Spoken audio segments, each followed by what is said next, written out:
Let's talk raising agents today.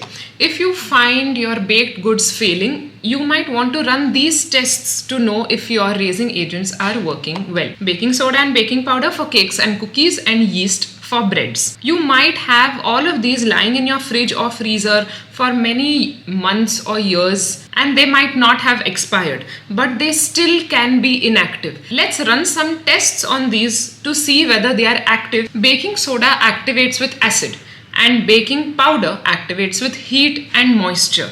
So to test whether the baking soda is right or not, let's take some vinegar and add some baking soda to it. If it fizzes up like this, that means the baking soda is active. Now for baking powder, we'll take some warm water. The same way it should sizzle. If this happens, that means your baking powder is fresh. Just run these tests if you're baking after a long time. Now let's talk yeast. The kind I use is instant dry yeast that's available in a powder form like this. There's also fresh yeast available, but that has a very short shelf life.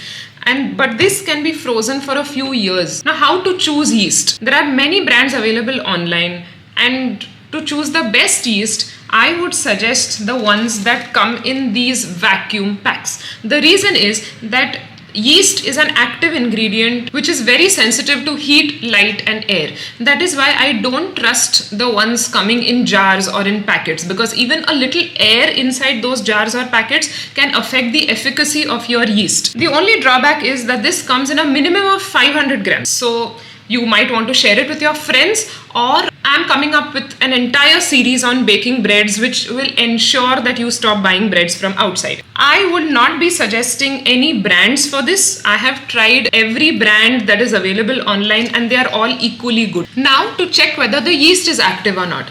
Yeast activates with sugar and in warmth. So you want some warm water, and we'll add some sugar to it. And then we sprinkle some yeast on it. Mix this up and let it rest for exactly 5 minutes. Within 5 minutes, it should froth and bubble up. If it does not happen, that means the yeast is inactive. You will have to buy new yeast and start again. After 5 minutes, it should look like this. If it does look like this, your yeast is active. Now coming to the storage of all this. All of these go in the freezer, baking soda, baking powder. And for the yeast, this can go in an airtight container, and you can label it with the expiry date, and again it goes in the freezer. Hope you test out all your raising agents before using them to bake, and hope it helps.